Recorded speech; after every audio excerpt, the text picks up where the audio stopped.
Ladies and gentlemen, if you would please take your seats. I would like to introduce a very good friend of mine, or good friend. I don't know if he's a very good friend, but I'll call him a very good friend.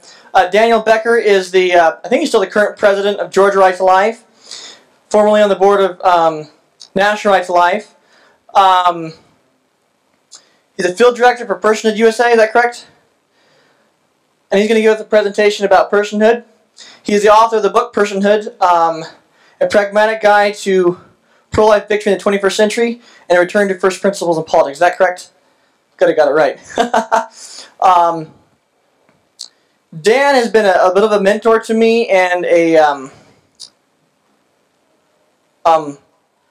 very good help on the board of National Right to Life. And I respect him immensely, and I really appreciate his book. It's exactly what the pro-life movement is needed. You know, too often we feel in the pro-life movement that, well, we can't do anything because all we can do is elect pro-life senators and a pro-life president. So hopefully, maybe we can get a pro-life judge in the Supreme Court. So one day, someday, sometime in the future, we might overturn Roe v. Wade. That idea, in my opinion, is poison to the pro-life movement because it takes responsibility away from us. And it takes action out of our hands. And that is the opposite of what we're trying to do with this convention. So I'd like to invite Dan up, and he can talk to us about the future of the pro-life movement.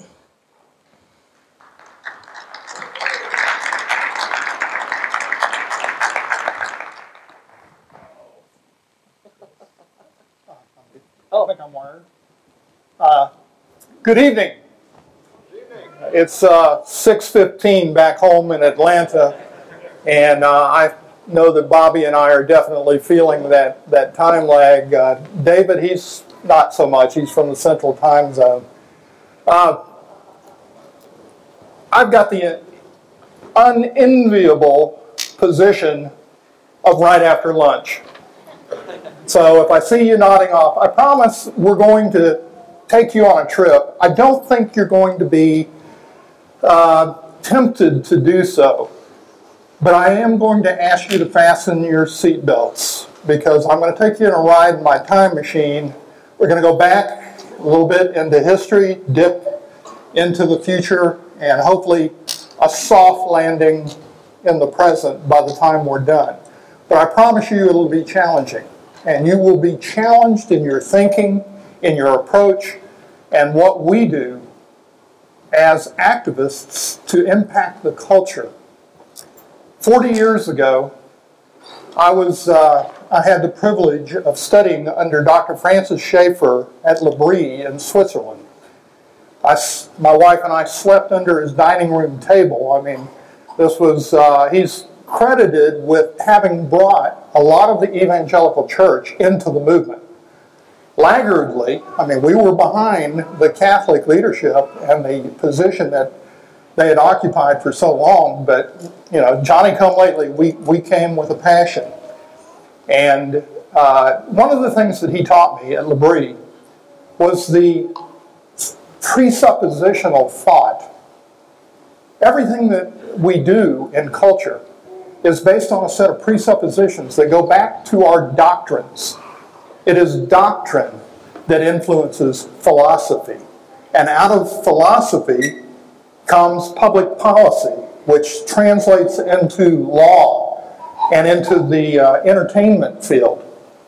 We see, lastly, the church, which is part of the world, let's face it, impacted by the same things that the world is impacted by. And so we struggle seeing this top-down approach. And so what I want to do today is introduce you to the main concept of a public policy debate centered around the theme that ideas have consequences.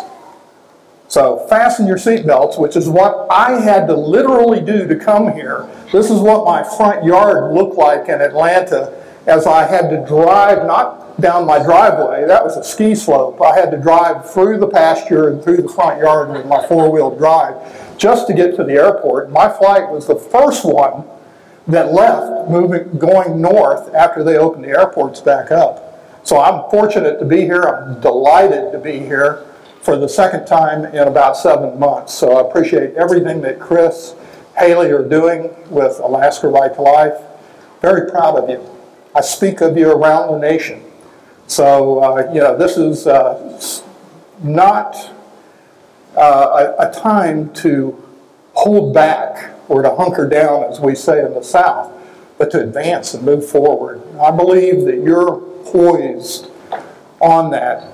Now, you can laugh at us Southerners when we encounter snow in the deep South and our driving habits, but I want to tell you that half of those deadly drivers are Bubba in their 4x4s out having the time of their life skiing down those hills.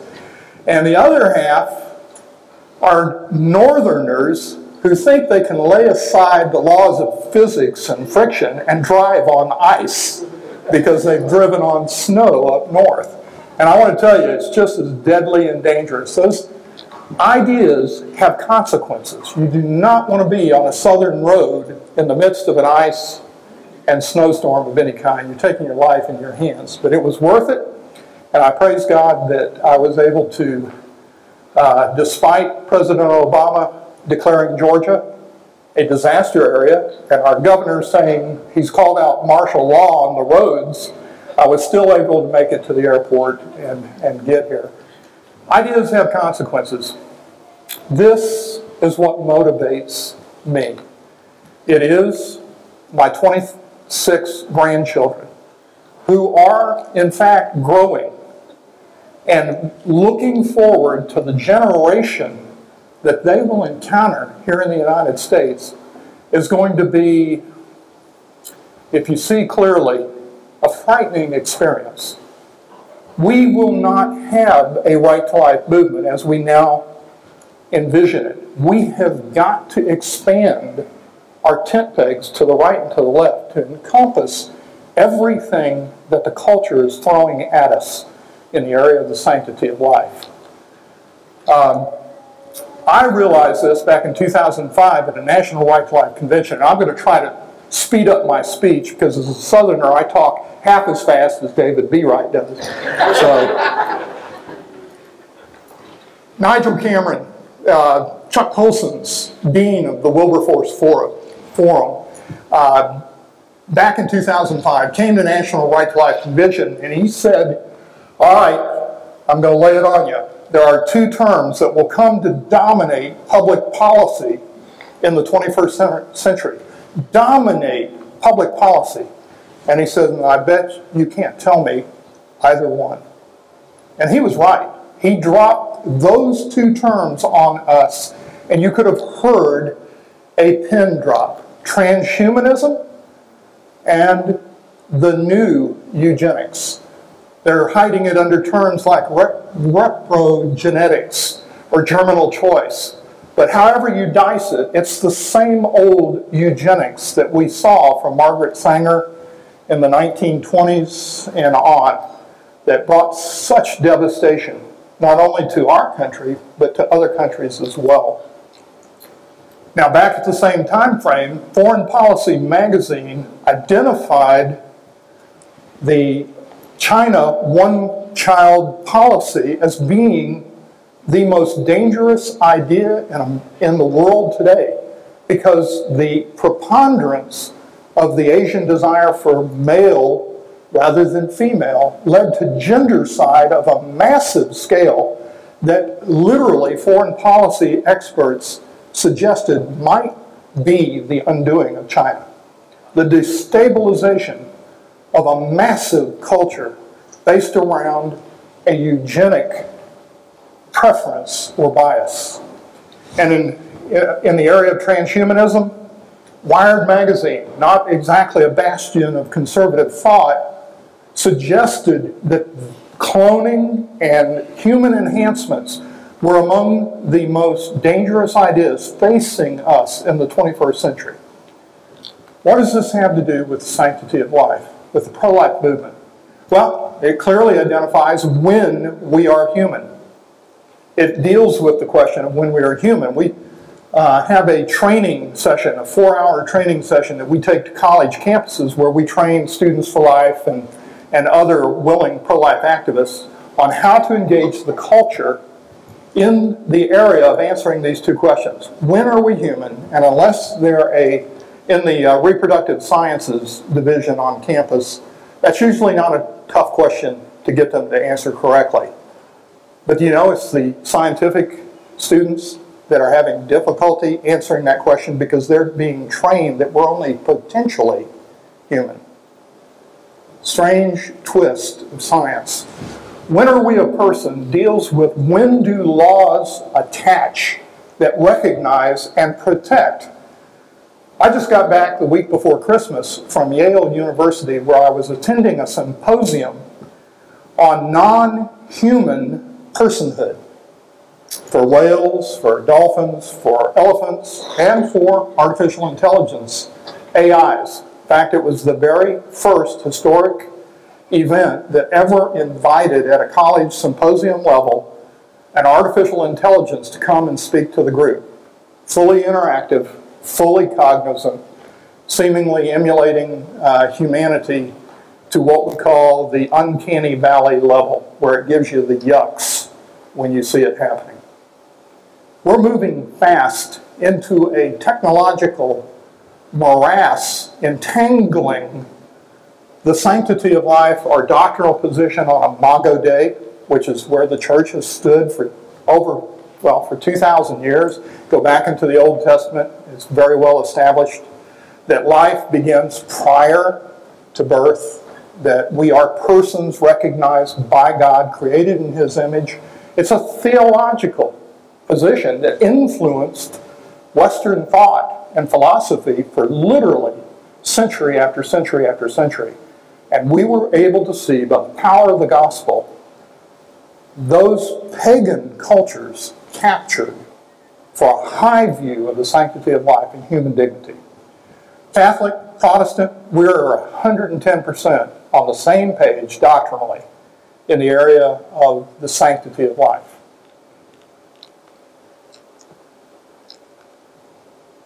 And here is my friend, Peter Singer. How many of you know who Peter Singer is? Have you heard of Peter Singer before?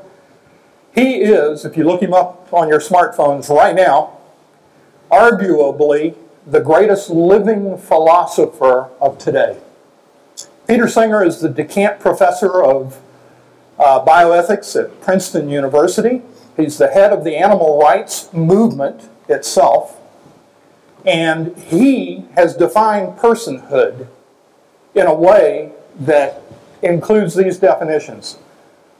Can the entity feel pain? Does it have a future awareness? Is there free will? Is there a self-awareness, self-recognition, or self-interest that's represented? These are just some of the points that Peter Singer advocates to define personhood. Well, there is a problem, and he admits it openly. I was able to have lunch with him the following day after this picture was taken. We sat down. I wanted to be sure that the man was not being consumed by the myth. And I wanted to get past all of the rhetoric and just sit down with him in an informal setting and just ask him what he really thought. Was this for show, or did he understand that ideas have consequences and where this would lead? And here is what he presented during his presentation.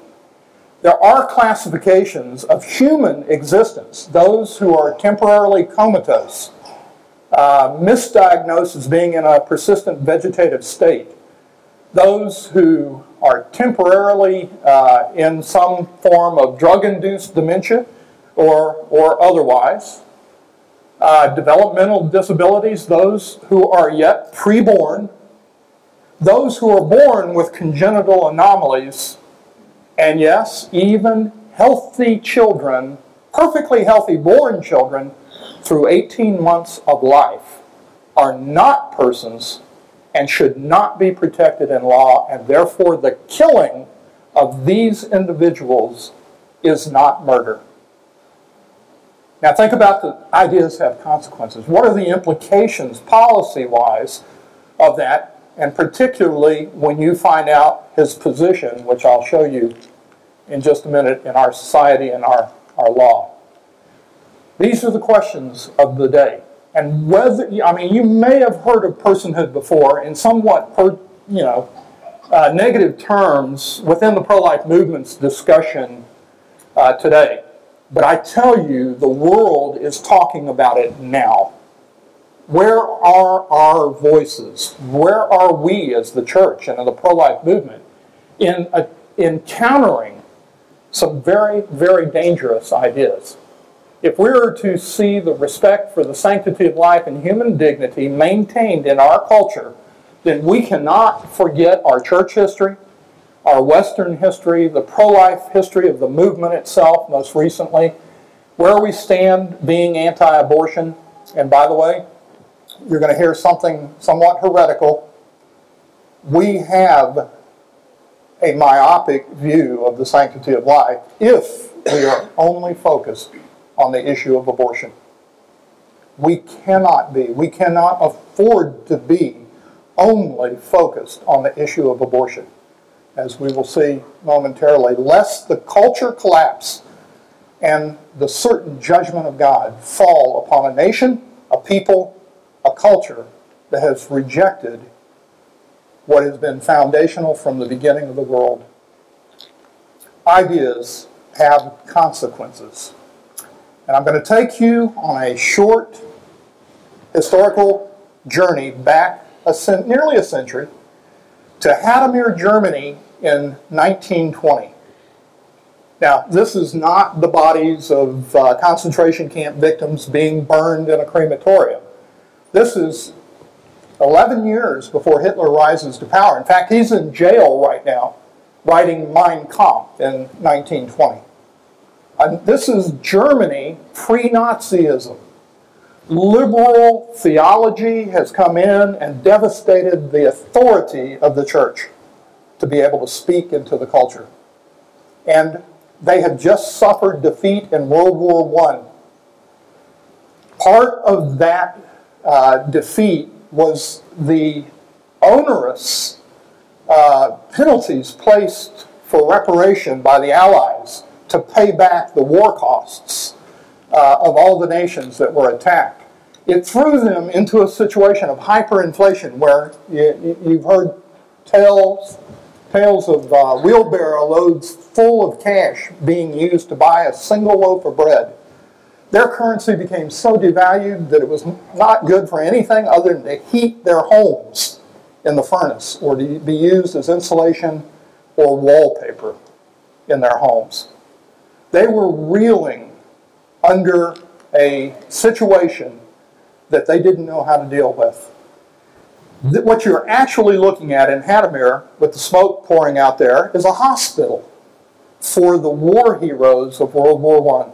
The young German soldiers who had suffered loss of limb, mustard gas, or in some other way, debilitating way were recuperating and needed the help of the fatherland.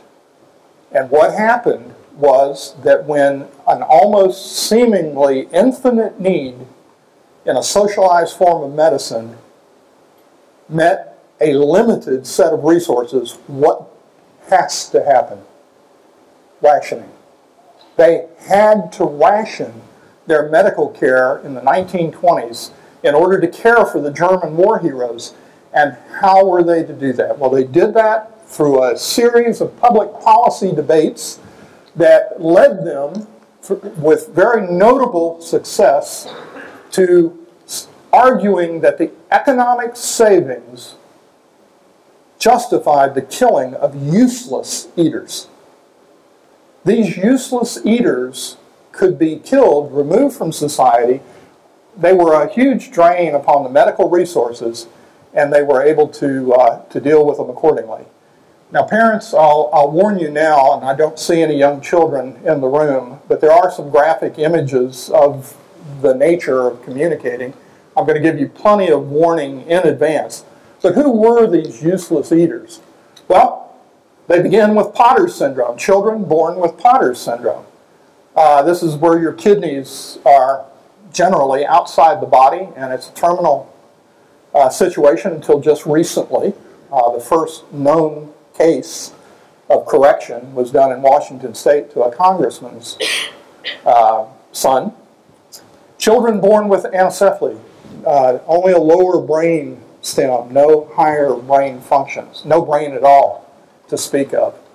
And then the trisomy conditions, which they did not call trisomy 16, 18, or 21, or did they refer to them as chromosomal anomalies that were incompatible with life? They just knew that Down syndrome and others were conditions that they were not willing to fund, and upon birth would put these children to death.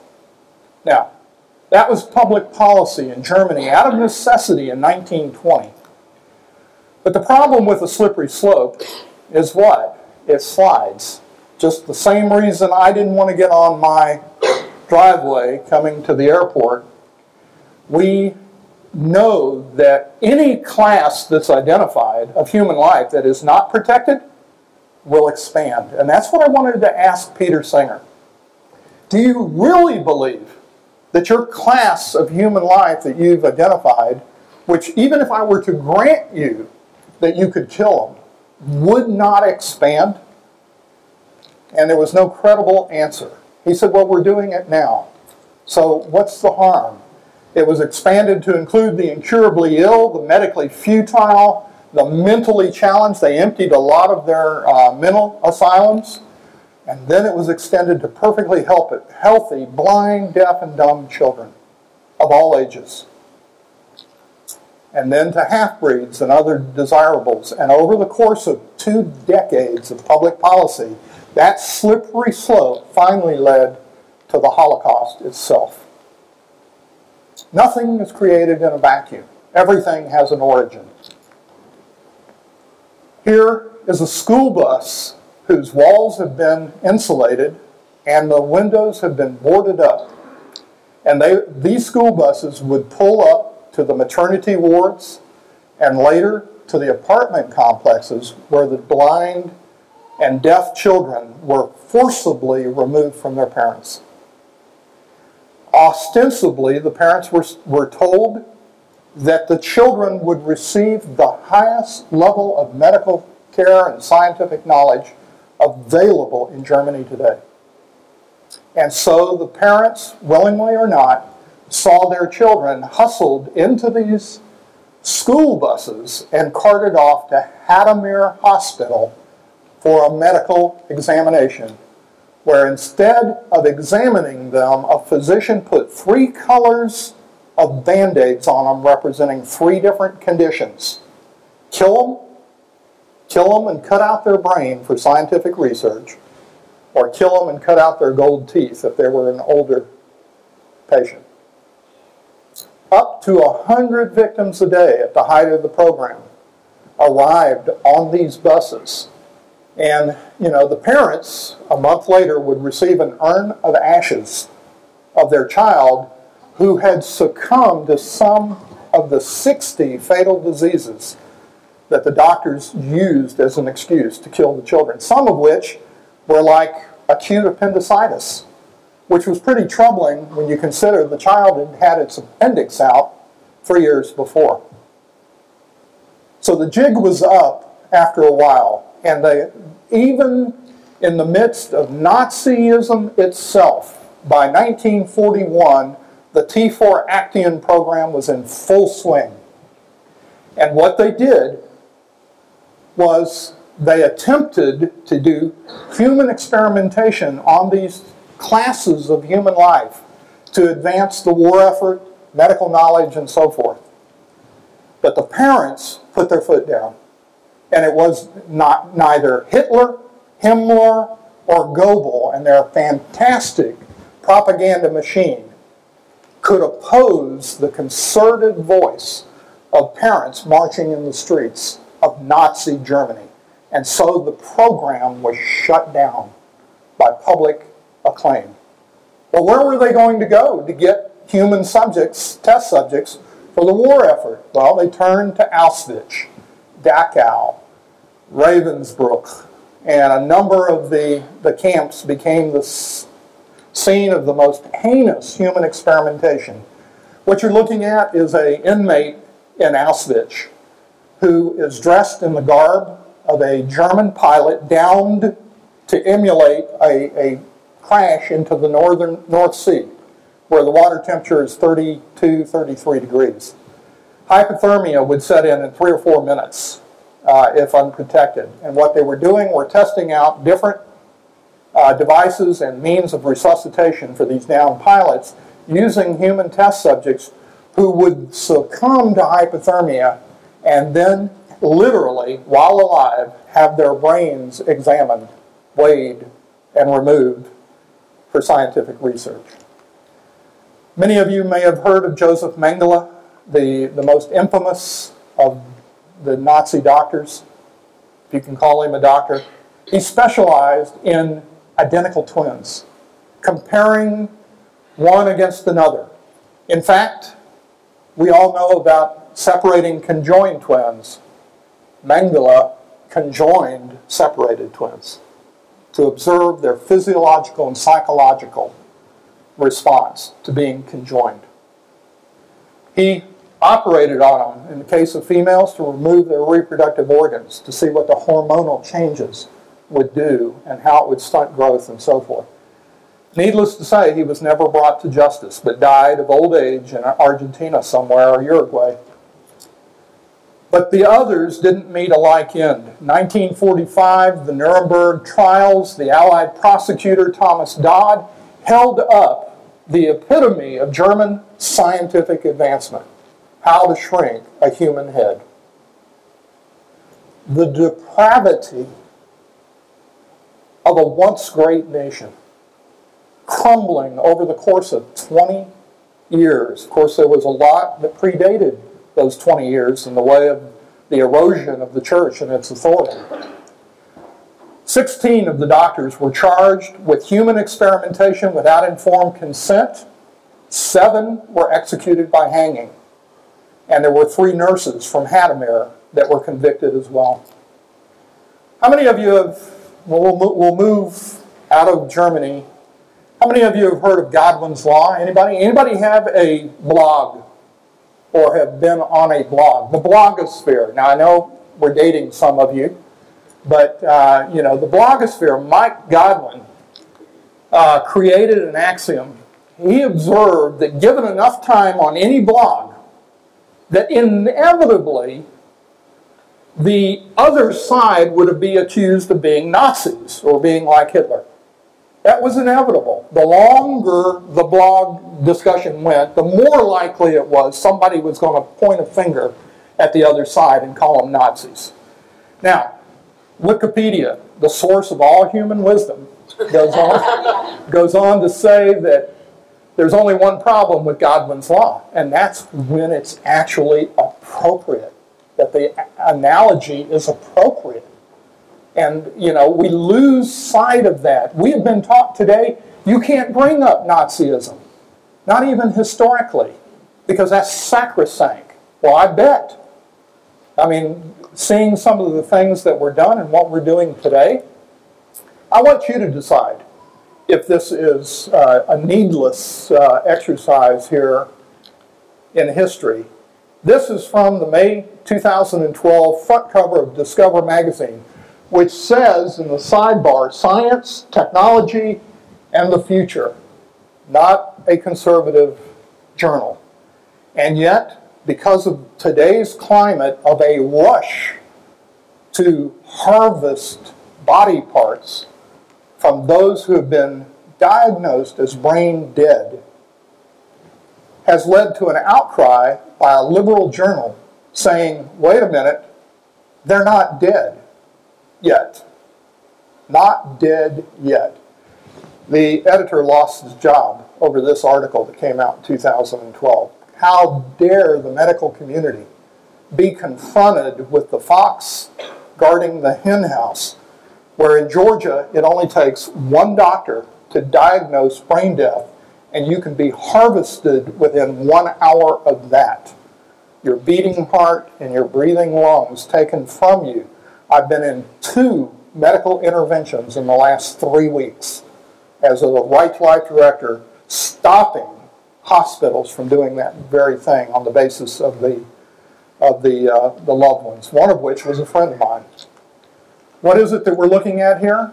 Nothing more than human vivisection. And they have to declare by the courts the individual a post person in order to do the harvesting. Let me take you to the Georgia Capitol in 2012. You've heard Rebecca mention the fetal pain ban. Georgia became the 10th state in the nation to pass the 20-week ban on fetal pain. It was without a rape and incest exception. And let me say this again. Rebecca said it, and I appreciate her drawing attention to it. We're only one of 2 states in the nation that have no rape and incest in any of our law. We're the only state in the nation that once had it and had it removed. So there, I'll meet you and raise you one. We are, in fact, very well trained in articulating the no exceptions position to our legislators, but when it came to this, the Georgia Medical Association came in and said, okay, you've trained the legislators not to expect a rape and incest exception, but here, we're going to throw this at you. We're going to define a medically futile pregnancy as a condition when the fetus is anencephalic, or that a diagnosis of Potter syndrome or a congenital or chromosomal anomaly is made that is incompatible with life. Sound familiar? Wasn't to me. It's the first time I'd seen those words. I popped them into Google just like you would, and guess what pulled up? The U.S. Holocaust Memorial website. Hadamir, right out of German public policy. Georgia, 2012. Here's some of the faces of a medically futile pregnancy. These are children with anencephaly. I've held them in my arms. They always are diagnosed as dying immediately upon birth. They're a futile pregnancy. I've held them as they've celebrated their first birthday because a couple in my church provided hospice care to children diagnosed with this condition. They felt that human dignity demanded that they be loved through whatever time on earth they had. And then I celebrated their second and then their third birthdays, and then I lost track of the couple. So we have to be careful. Human life is precious, all of it, wherever it's found, because we're created in the image of God. What about human experimentation without informed consent, like the doctors in Germany were convicted of and 7 of them hung? Well, let's take this human embryo left over from in vitro fertilization, fertility treatments. Do you know that there are 500,000 children in a cryopreserved state today? Right now in our in vitro IVF clinics.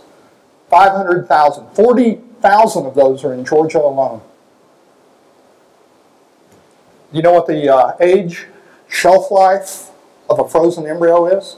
According to the science, all the science, they're in agreement, 200 plus years. There was a child that was born 2 years ago whose twin brother was 20 years old and graduating from college. And that 20-year gap is the record right now for frozen embryos back to the dawn of the technology. We have no idea how long a child can live in a state of cryopreservation and limbo of human existence. And yet, the parents in that 20-year period most likely can no longer afford to support the storage of that child, and therefore they turn them over in vast numbers to science for the betterment of humankind through scientific research and study. Perfectly healthy little girl by the name, we'll call her Rachel, a few hours old, had the unimaginable done to her. They took a gene from an Australian jellyfish and melded it with her nucleus, DNA, to see if successive generations of cellular division carried the glow-in-the-dark gene. And in May 2008, Cornell University published the first glow-in-the-dark human. Nothing wrong with Rachel at all. She could have, ostensibly have progressed, but they went ahead and killed her, as they do all children in stem cell research today. Now, obviously, we in the pro-life movement argued that this was not only heinous, but blasphemous. And we asked the National Institute of Health to curtail the practice of doing this to perfectly healthy children at this stage of development.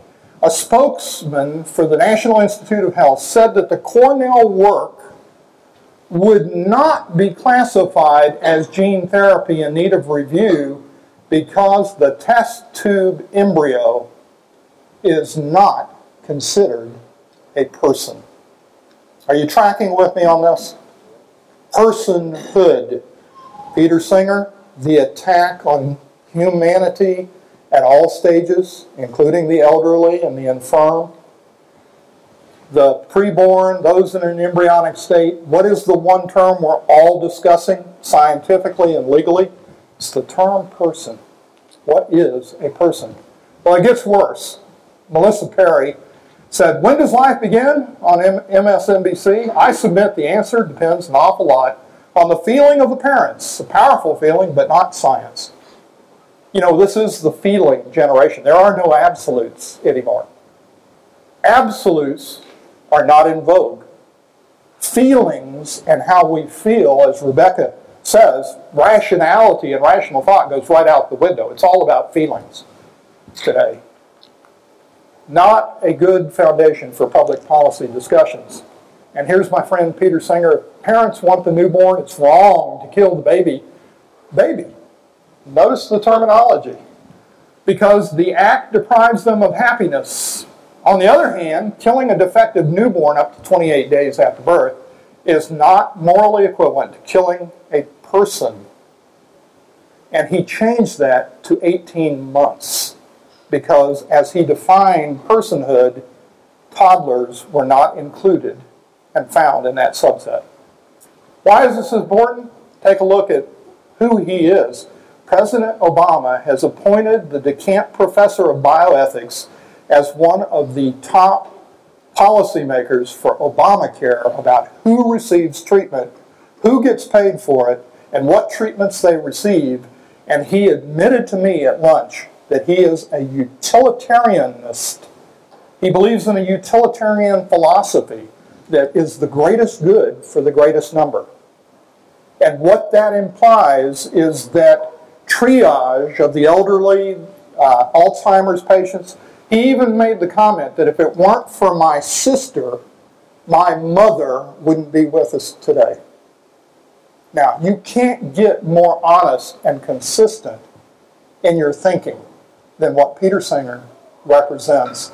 And he is on a 15-member panel of unelected officials directing who receives care. Now, Bobby, I'm going to defer to Bobby on Obamacare and some of the problems in it. I'll just note, even if you had a life-threatening condition and you didn't meet a certain quality of life year standard, you could not pay anyone in the system to save your life. You cannot buy life-sustaining care in the Obamacare system because the doctor and the hospital lose their accreditation. So that's how Peter Singer and the Independent Payment Advisory Board and his peers are controlling who lives and who dies, and what do the conservatives call this panel? The death panel. This is where it originated. They're not a person. And here's the one that just chills me to the bone. I testified up in North Dakota before the legislature just literally 2 days after this hit the news wires. Mary Williams is saying, so what if abortion ends a life? The fetus is indeed a life worth sacrificing. Here's the complicated reality in which we live. All life is not equal. That's a difficult thing for liberals like me to talk about, yet a fetus can be a human life without having the same rights as a woman in whose body it resides. What about the elderly? It's an inconvenient truth. I mean, we can expand these classes. If it's true for the fetus, it's true for others as well. And what do all of these have in common? They believe in post-birth abortion. Not all human life is equal. Our mission is to protect this image of God in man. That theological content informs all of our philosophy and our policy. It is a necessity that we begin there, because that is where the church has been successful through the ages. Roman culture, abandoning children to be eaten by the wild animals. How did the church respond? Orphanages, adoption, that type of thing. Throughout history, we have promoted the sanctity of life in a way that the culture could not ignore, and eventually adopted into our law and into our government. We cannot just be about saving babies. Now, I say that reverently, and I encourage you to think about what the implications of that means. It can't just be about saving babies. We have got to stand wherever the enemy is attacking in order to be an effective voice in our day, in our culture, for our children and our grandchildren. Many of you know the ruling from Justice Blackmun, where he said, if the suggestion of personhood of the preborn is established, the abortion rights case collapses. Well, isn't that teeing it up for us? I mean, what Chris said about overturning Roe v. Wade, if we're only involved in overturning Roe v. Wade, personhood is the means to go ahead and challenge that, according to the justice who wrote the majority opinion to begin with. But it can't be. And let's grant you that we wake up tomorrow and by God's grace and a miracle, Roe v. Wade has been overturned. Is our pro-life movement finished? Is it over? What about the elderly who are now being called post-persons? What about the baby boomers that are going to be flooding into a socialized medical system where Peter Singer is at the helm? What about the human embryos that are pre-persons? What about the severely disabled who are non-persons? Or this one, human-animal hybrids. We'll touch on that in a minute. IVF, dealing with the eugenics of good beginning. That's what eugenics means. It means good birth, good beginnings, the Genesis, good Genesis. Well, that implies assisted suicide, which is a good death. These are all terms that we're hearing bandied about now. And yet, as a movement, we've got to be as vocal and as diligent as we can be. And government cannot be allowed to define personhood. Historically, it has never done a good job. Our own Congress, meeting to write the Constitution in 1787, declared that blacks are only 3/5 of all other persons. Now, I know that that was for the purpose of counting representation for the states, but it introduced an idea that had dramatic consequences, that not all people enjoy the same rights under the law. And by 75 years later, in 1857, the Dred Scott decision said blacks are a subordinate and inferior class of beings.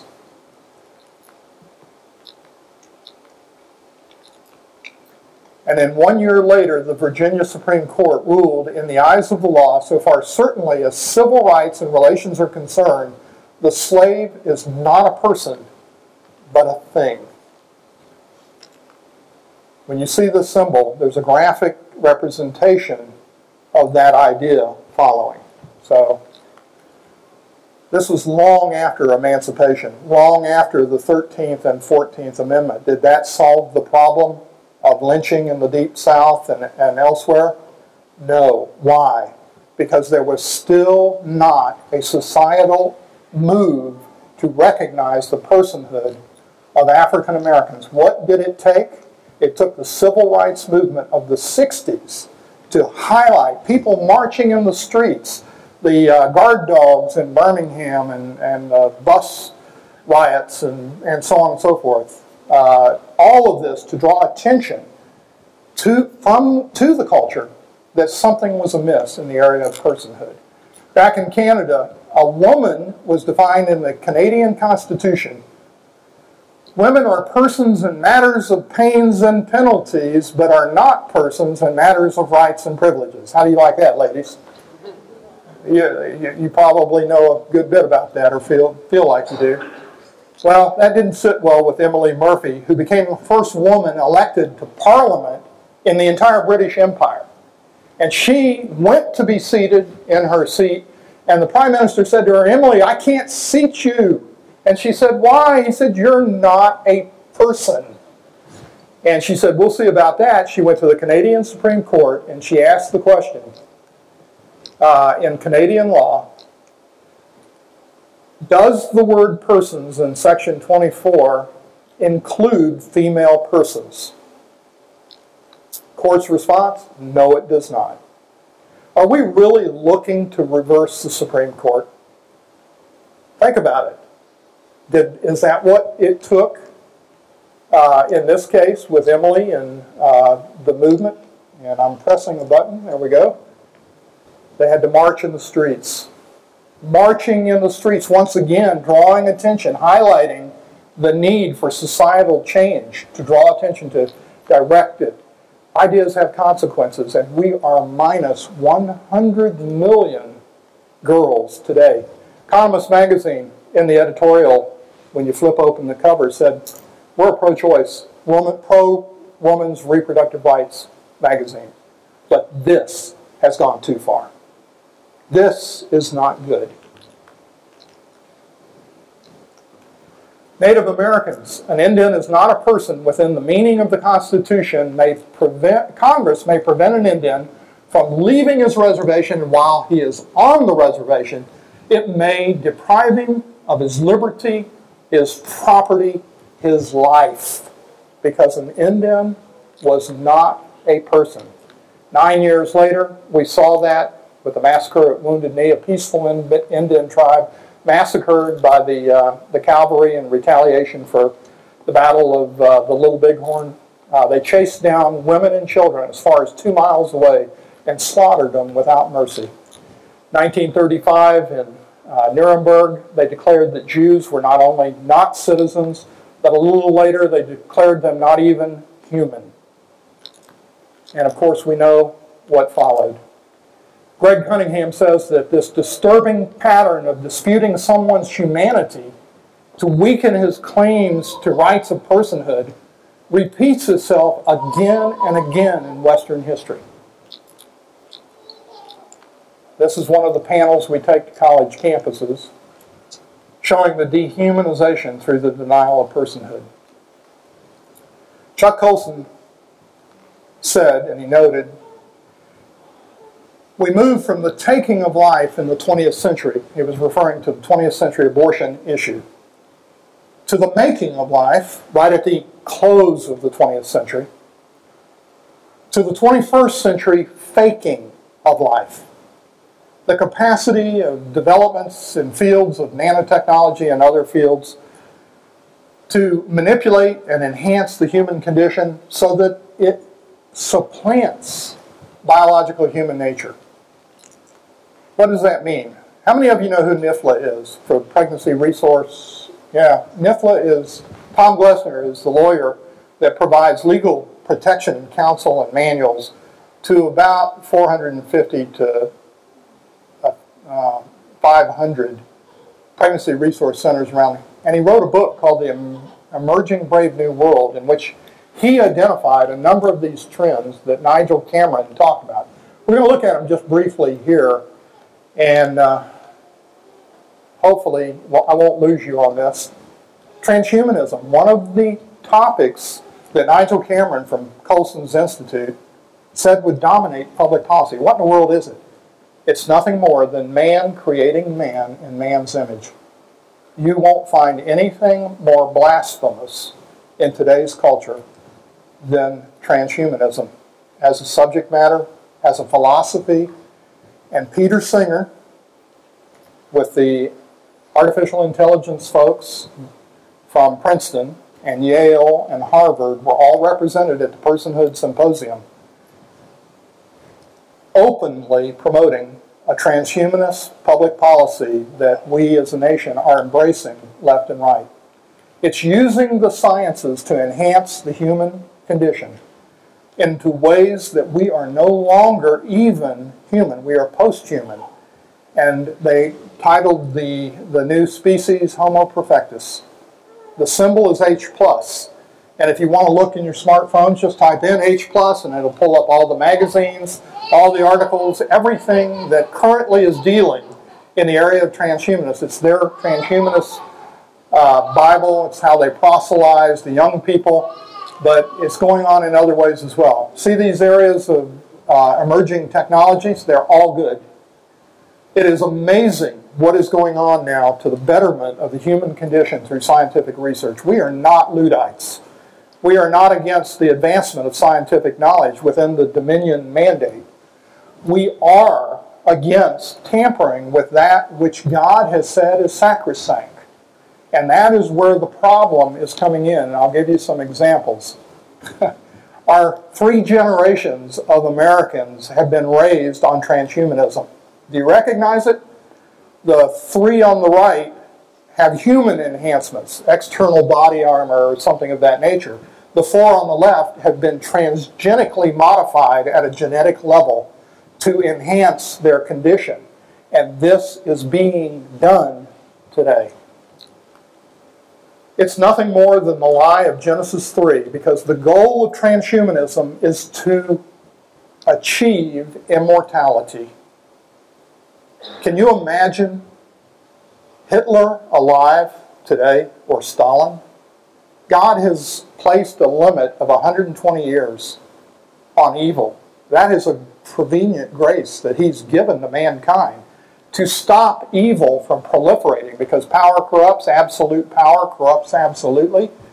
Once Stalin consolidated power and remained immortal, there would be no taking it away from him, because it would just get bigger and bigger and bigger.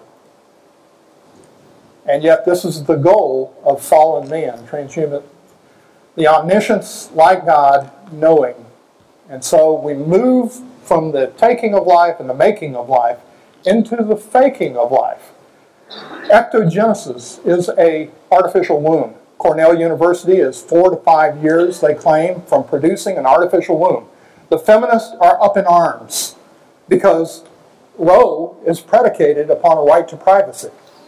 And if you can go into a woman's womb through a surgical procedure no more invasive than abortion, and remove that child from her womb and put it in an artificial womb, as the state says, it has a vested interest in the child, but under a viability rule of survivability, we can't protect the child, so we opt for the right to privacy. Well, with an artificial womb, the woman can have her privacy and the child can be protected by the state.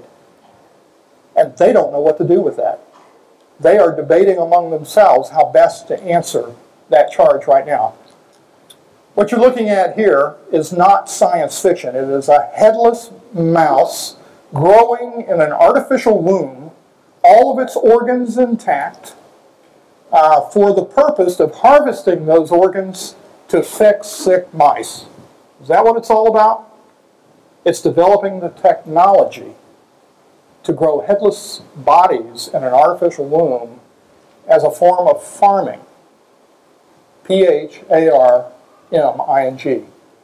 What you're looking at in that top right corner is a spider goat, where you've had an orb spider genetically merged in a chimeric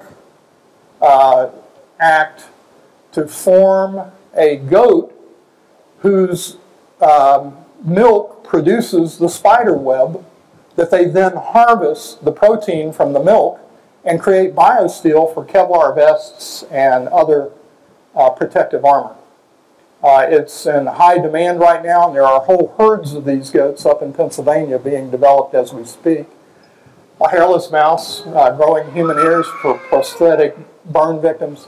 Fluorescent pigs have been created through crossing the Australian jellyfish with their genes. This was the experiment that predated Rachel's transformation into a glow-in-the-dark human. We are seeing these herds right now at Emory University in Atlanta producing 100% human blood and growing human organs. In fact, they're going to be taking your skin cell and using the pluripotent nature of it to reprogram a pig embryo to grow your own organs. So, you know, is that within the boundary of the Dominion mandate to manage God's creation? You can argue one way or the other that it is, but when it touches on human life, it crosses the boundary. And this is what's happened in England.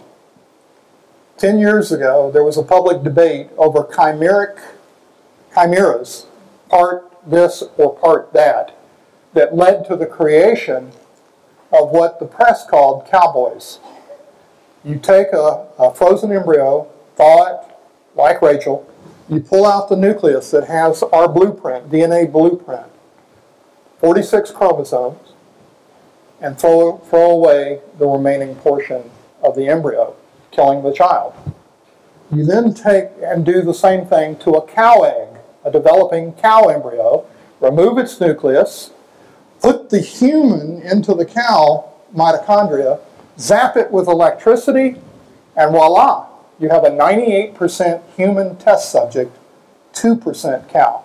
David Prentice, Family Research Council, has done a number of studies on this and so forth. We are moving into the brave new world, the time of the brave new world. You can see that we've got to move beyond where we are currently with our right to life. Now, this is a make-believe representation, but as Francis Schaeffer declared, theology leads to philosophy, leads to public policy, leads to law, leads to entertainment, and art. And art being one of the last things that's expressed before it hits the culture. Is this our human future that we're looking at? Where are the laws against it? Where are the lobbyists in the pro-life movement that are engaging on this? We tried to do it in Georgia as a first, got with FRC, and took the innovative step of attempting to curtail some of this. You think the abortion lobby is powerful. Wait until you take on the medical community and big pharmaceutical companies. We're in for a major battle. Eugenics, there's the advocates from singer to singer, same song, different verse. I mean, it's the same in every generation. Genetic engineering, designer babies. Clinic in Texas was shut down not long ago, but they advertised developing a child to your specification based on hair color, eye color, intellectual capacity, even musical capability, and so forth. Somatic cell nuclear transfer, the technique I just described to you about producing cowboys, is being used in developing human cloning. Does the scientific community frown on human cloning? Yes, it does. Does that stop China, North Korea, or any of the other hosts of rogue states from developing a human clone? I doubt it. I doubt it. And then lastly, genoism, the perfect race. Where have we heard we need to create the Aryan race, the perfect race, by removing the unwanted from our gene pool? I never thought that in following that slippery slope that began in Germany in the 1920s, we would see genoism creep its head in my state of Georgia.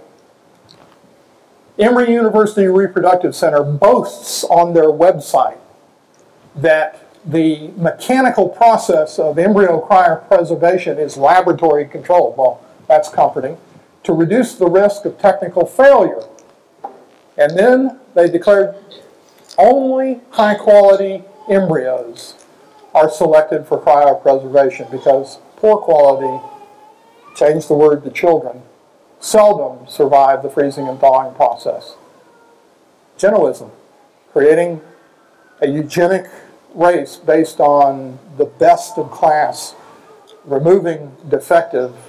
Do you know that there's no criteria in science for what a quality embryo is? It's in the eye of the beholder through the microscope.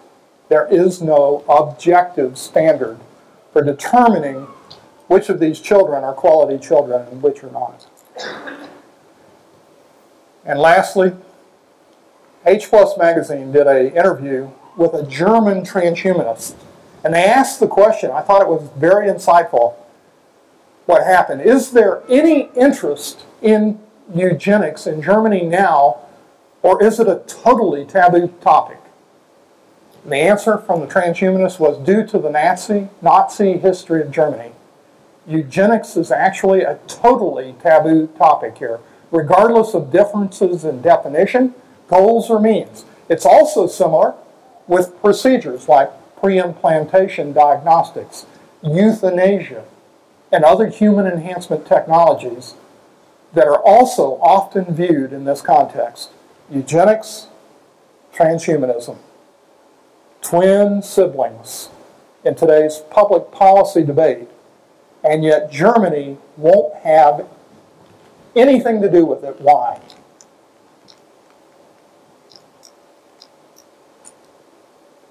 God's hand of judgment upon them as a result. They link the dots. They connect the dots.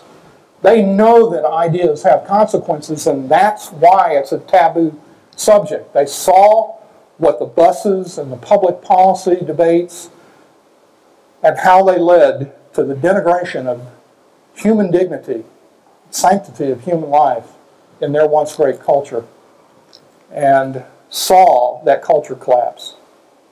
Lest we do the same. And if you've ever in D.C., go to the Jefferson Memorial, where carved in slabs of granite with an iron stylus are these words: God, who gave us liberty, gave us life, gave us liberty. Can the liberties of a nation be secure when we have removed a conviction that these liberties are the gift of God?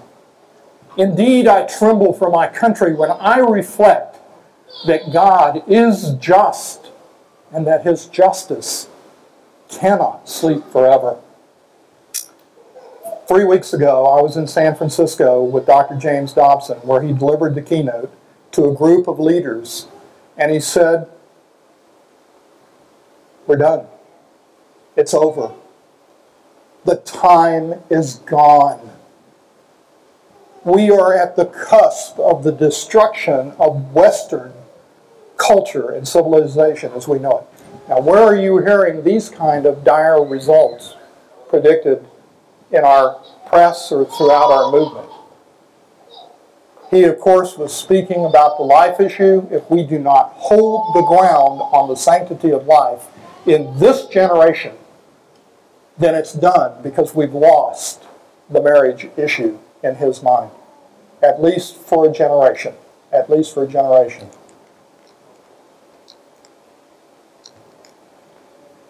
The personhood strategy is to be an all-encompassing dialogue on the sanctity of life, and wherever it's challenged, euthanasia,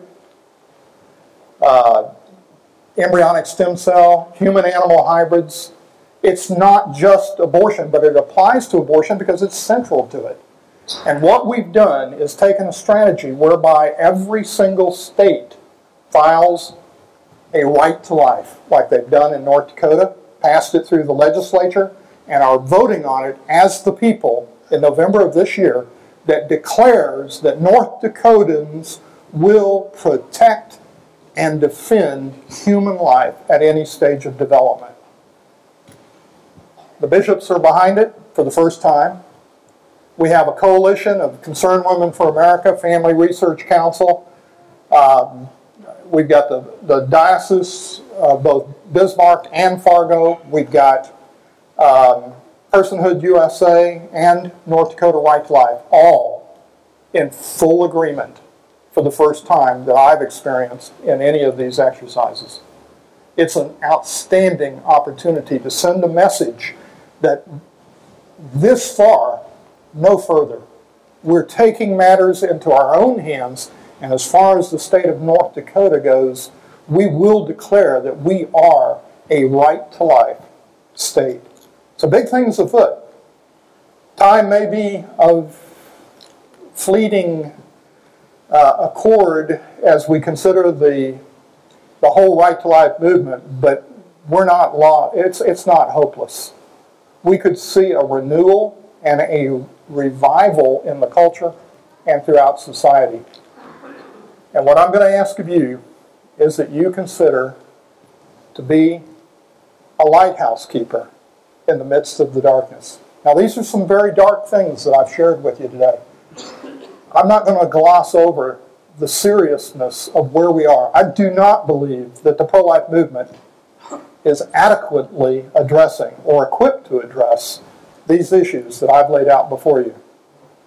But they're being discussed, debated, and decided with or without our voice.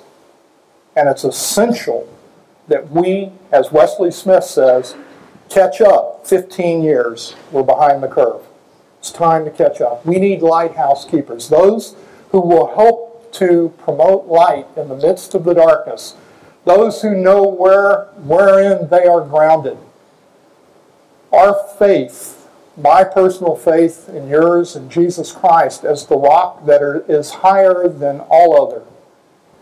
Because without knowing that the lighthouse is anchored to a firm foundation, it will be swept away by the forces of nature and the world. I thought this was a photoshopped image. I've got a video that shows this exact wave coming in. Unbelievable forces of nature against a gentleman who has chosen to remain on post in the midst of the storm and the darkness and the raging waves in order to shine the light of truth to a culture that desperately needs it. Now, there were some pictures back in Germany. Joseph Mengele. There was a picture of a doctor, and his name was Dr. Solomon. I'm going to tell you a story here in closing. This is Garmain, 16-year-old. She saw her father executed by the Nazis in Thessalonica, Greece, just before her mother and twin sisters were loaded on the cattle cars for Auschwitz.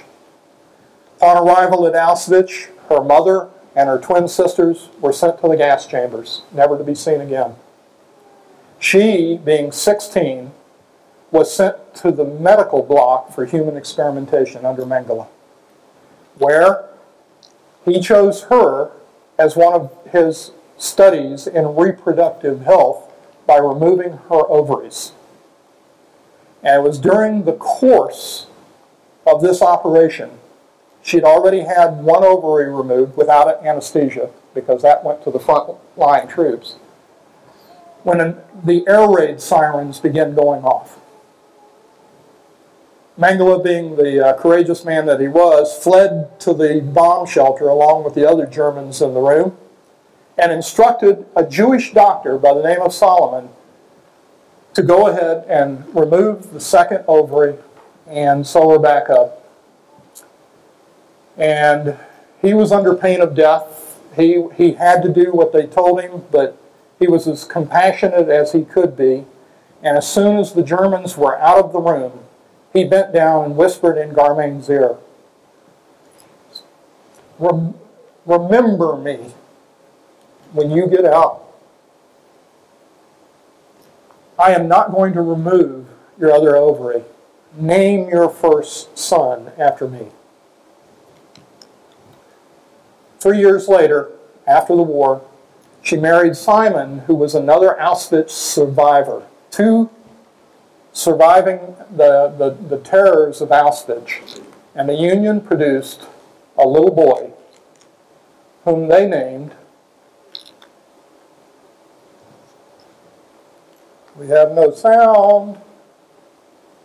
More with the arrival of two more great-grandchildren as Sal's daughter welcomes twin girls in November. Because of Jermaine's horrible ordeal, Sal's very birth is a miracle in itself. But because of Sal's commitment and the commitment of so many other caring people, miracles are happening every day.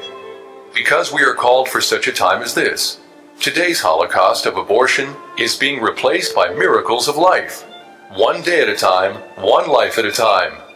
Thank you for helping us to fight the Holocaust of abortion in our community.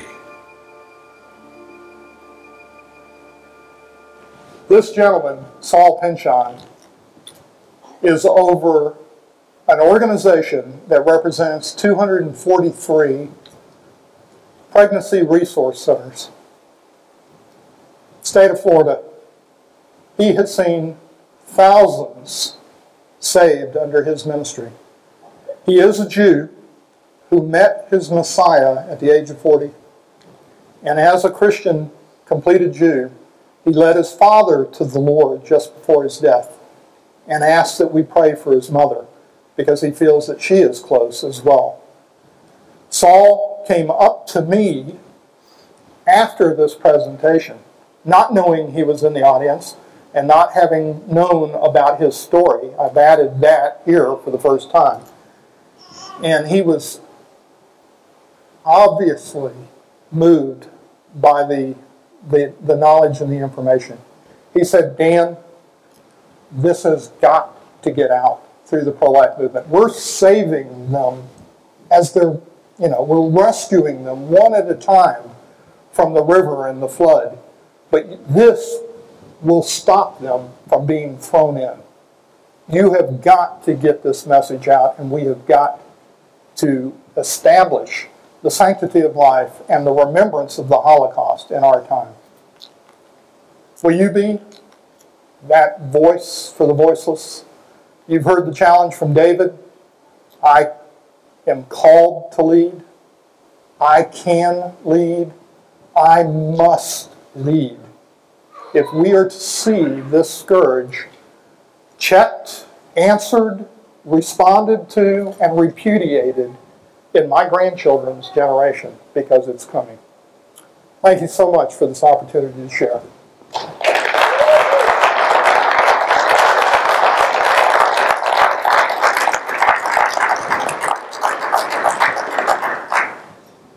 We have a few minutes. Who's got a question for Dan? Bill. Is the North Dakota effort a statute or a constitutional amendment to their state constitution? And secondly, although it's water behind us, we have had much resistance to personhood bills from the institutional pro-life movement. Why did this evaporate? Excellent questions. Yes, it's a constitutional amendment. Why? Why did it evaporate? Because of what the ACLU and Planned Parenthood have successfully done for the last 12 years. They have developed a strategy that has not been widely discussed among the pro-life circles because the cure is a constitutional amendment and we're against ballot initiatives in the movement, rank and file, because we've lost so many of them. When I say that, when I say we, I mean the movement status quo. What the ACLU has done is they've come into any state, any one of, right now, 17 states. Georgia will be number 18. It's already in process. But here's the strategy. Come into a state, find a pro-life law. It doesn't matter what it is. So you've heard negative things about personhood statutes and so forth, how they'll set back the movement, how they will cause problems legally. Any pro-life bill has already done that and had that capacity because the ACLU came into the state of North Dakota and picked a chemical endangerment law and chemical abortion law and attacked it under the, quote, right to privacy or equal protection clause of the state constitution. And what they have successfully done in 16 states is gotten an activist court to rule that there is a right to abortion in the state constitution that is more expansive than Roe v. Wade. So the institutional opposition on the pro-life side has disappeared because they saw that these fears are not going to be manifested by this because they're going to go after almost any excuse. They're going to go after any excuse. That I can list all the different laws that they've attacked. It's not just the fetal pain law in Georgia that's being attacked. It was the fetal pain ban that brought about the demise of Georgia. So their fears were unfounded, now they admit that. It's just not true because any pro-life law will do as long as you shop the court. If you find an activist court that will rule there's a right to abortion in the state constitution, then that's not appealable to the U.S. Supreme Court level, and you lose all your pro-life law under the equal protection argument. If it's a right to privacy, you lose the one bill that they attack and use it as a precedent to attack the other right to life bills in your state.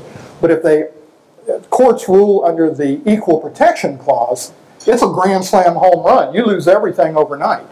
And that's what's happened in 16 states to one degree or another. Earlier today, upstairs, and for many people who weren't here in Alaska, we need to have the legislature address Article 1, Section 22, where the legislature can define the limits to privacy. And we need to do that in order to open up the personhood possibility here. There you go.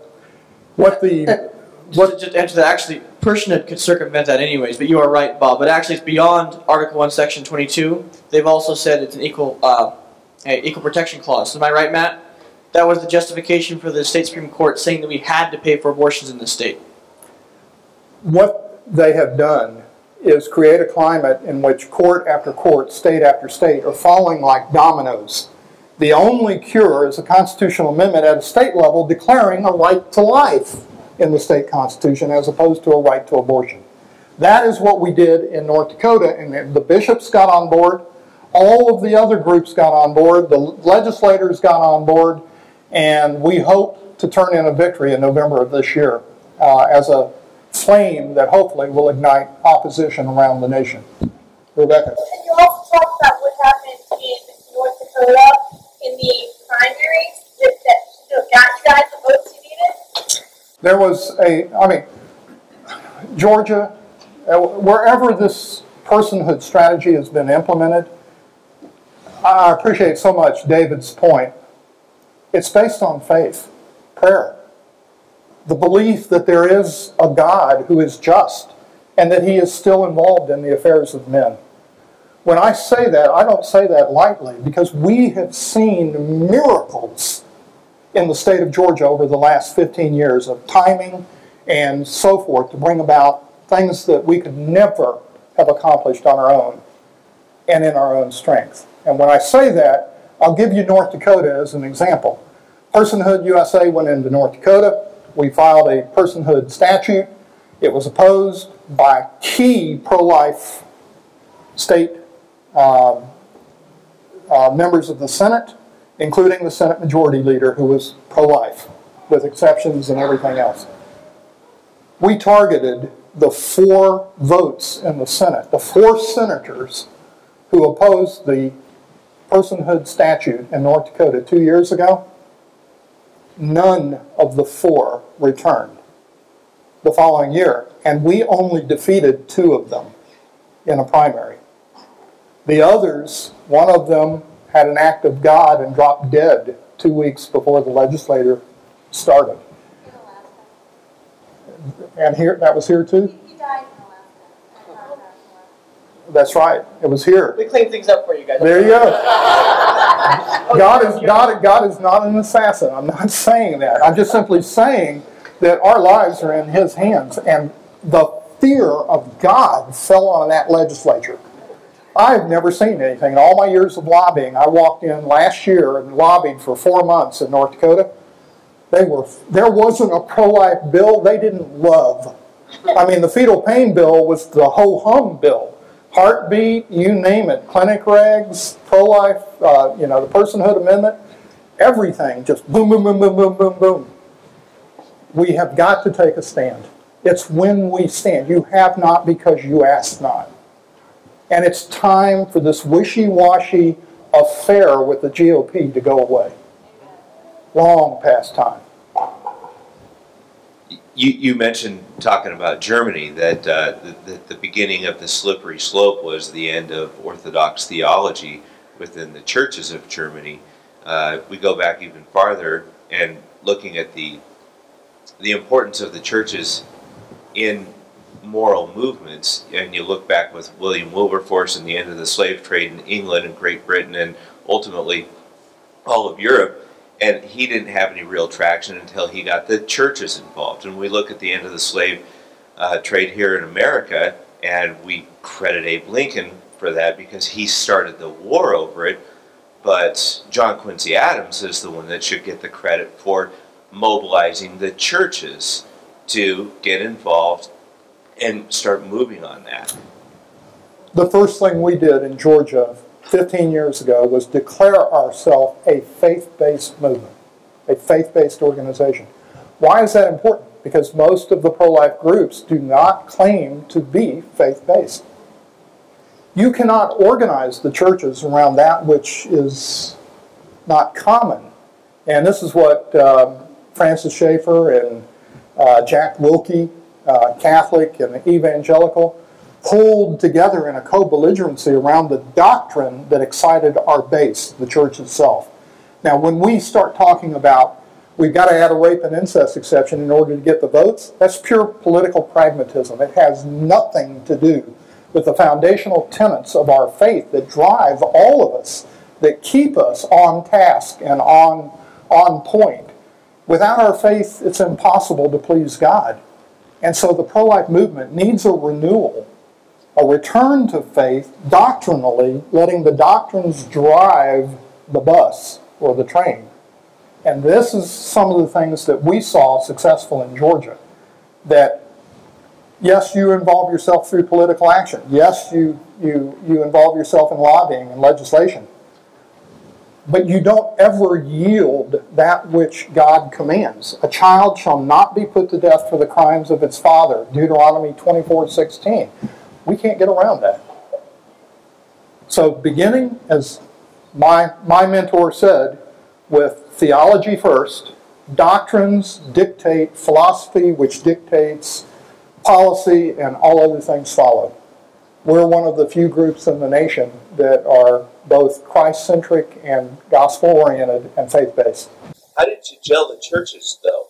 How did you light a fire underneath them and then get them to gel? That seems like herding cats. Well, David can answer that question. I mean, it's through prayer is a common denominator that we all share, we all are passionate about. It taps into the power that we need to be successful over time. And I appreciate so much. How many of you know who David Barton is? Okay.